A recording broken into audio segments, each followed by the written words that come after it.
Bismillahirrahmanirrahim. Assalamualaikum warahmatullahi wabarakatuh. Alhamdulillahirabbil alamin. Assalatu wassalamu ala asyrafil anbiya wal mursalin Sayyidina wa maulana Muhammad wa ala alihi wa sahbihi ajma'in, amma ba'du. Yang terhormat penggagas pendiri Pusat Studi Al-Quran Habib Quraisy, Habib Ali, Habib Husain. Yang kami hormati segenap Ustadz Ustadzah dan pengurus pesantren Pasat Tahfidz Bait Al-Quran, dan tak lupa teman-teman angkatan 36 yang kami banggakan. Alhamdulillah, karena kita diberikan nikmat sehat, kita bisa berkumpul pada siang hari ini. Kalau kita nggak sehat berarti kita nggak ada di sini. Lawannya sehat apa? Sakit. Oke, teman-teman, kalau biasanya ditanyai, kalian itu sakit apa enggak sih gitu, kalian itu jawabnya langsung iya saya sakit, atau jawabnya itu enggak, saya enggak apa-apa gitu.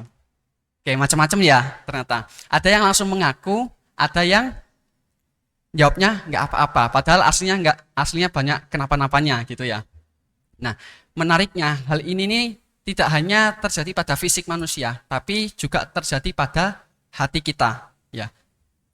Topik kali ini adalah tentang penyakit hati. Nah, hal yang tadi itu juga ternyata diungkapkan dalam Al-Quran pada surah Al-Baqarah ayat 10. Fi qulubihim maradun fazadahumullahu maradha walahum adzabun alimum bima kanu yakdzibun. Di dalam hati mereka itu ada penyakit. Lalu Allah menambah penyakit pada mereka, dan bagi mereka azab yang pedih sebab mereka berdusta. Oke. Penyakit di sini menurut di Tafsir Al-Misbah diartikan sebagai suatu gangguan yang menyebabkan manusia tidak lagi wajar dalam menyikapi kebenaran. Jadi kita tahu sebenarnya ada suatu hal ini benar, tapi kita ini tidak mempercayainya. Kita tahu bahwa kita ini salah, tapi kita malah cari pembenaran. Dan itu yang berbahaya. Kadang kita itu juga gengsi untuk mengakui apa yang telah kita perbuat dari kesalahan itu. Terus juga kita kan biasanya kalau dinasehati, itu responnya bagaimana kira-kira? Apakah kita langsung menerima, misalnya kayak, oh ya baik, terima kasih atas responnya, terima kasih atas masukannya, terima kasih atas kritiknya gitu. Apakah kita menjawab seperti itu? Atau kita ini masih punya alasan?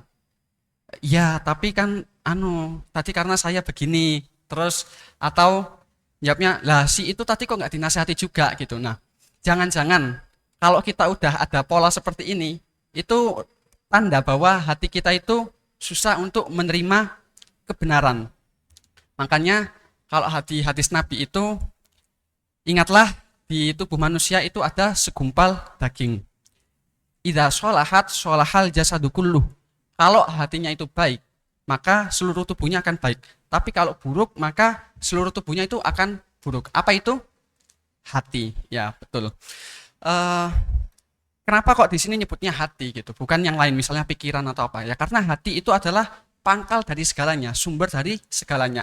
Karena hati akan mempengaruhi pikiran, dan pikiran akan mempengaruhi tindakan, tindakan mempengaruhi kebiasaan, dan kebiasaan mempengaruhi karakter.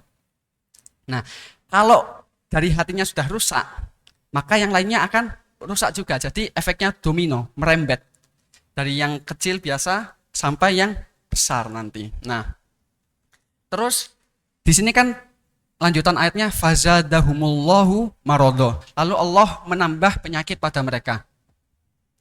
Hakikatnya di sini bukan Allah yang menambah penyakitnya, tapi orang-orang itu sendiri. Kenapa? Karena mereka ketika punya kesalahan itu mereka menutupi. Sama kayak orang yang sakit tadi. Awalnya sakitnya itu hanya ringan, tapi karena ditutupi lama-lama bisa menjadi parah. Yang awalnya cuma sakit panas, lama-lama bisa jadi tipes, mungkin begitu. Jadi itu efeknya dari menutupi. Fazadahumullahu maradha. Nah, terus di sini itu kalau teman-teman perhatikan, lafadz marad itu diulang sebanyak 2 kali dan jatuh dalam bentuk nakiroh. Kalau kaidah tafsirnya gimana? Jika ada 2 lafadz nakiroh berdekatan, maka makna yang lafadz kedua itu tidak sama dengan lafadz yang pertama.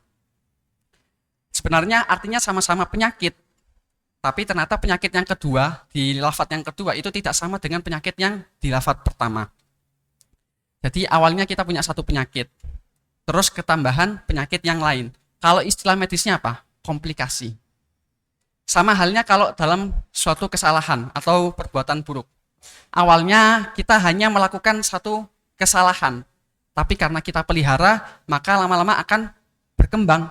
Nah, awalnya cuma berbohong sekali, dua kali, lama-lama menjadi kebiasaan.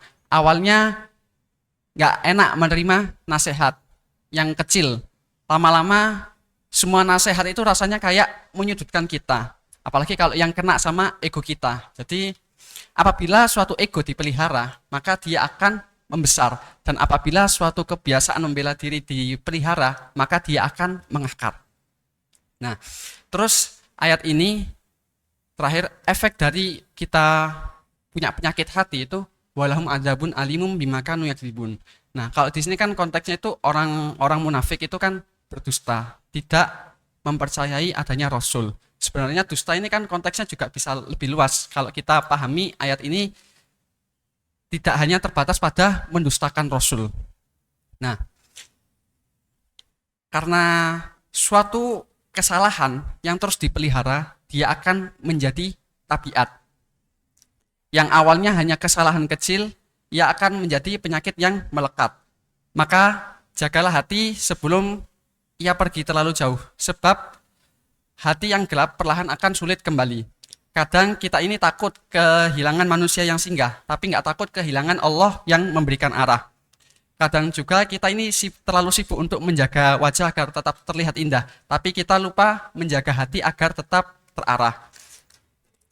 Kadang sejauh apapun kita tersesat, itu kalau hati masih lembut, maka ia belum terlambat. Dan setinggi apapun dosa pernah berlabuh, selama hati masih mau pulang, Allah masih membuka teduh.